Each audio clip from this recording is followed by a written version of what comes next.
While I'm making this video, I'm testing out the Harbor Freight 3000 watt continuous inverter generator with the EverStart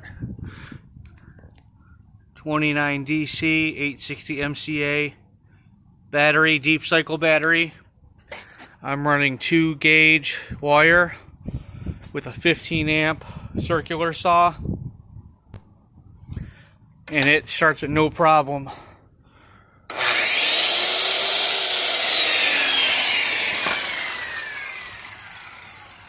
So thanks for watching this video. I may do another video with the air conditioning of it, starting a 12,000 BTU air conditioner.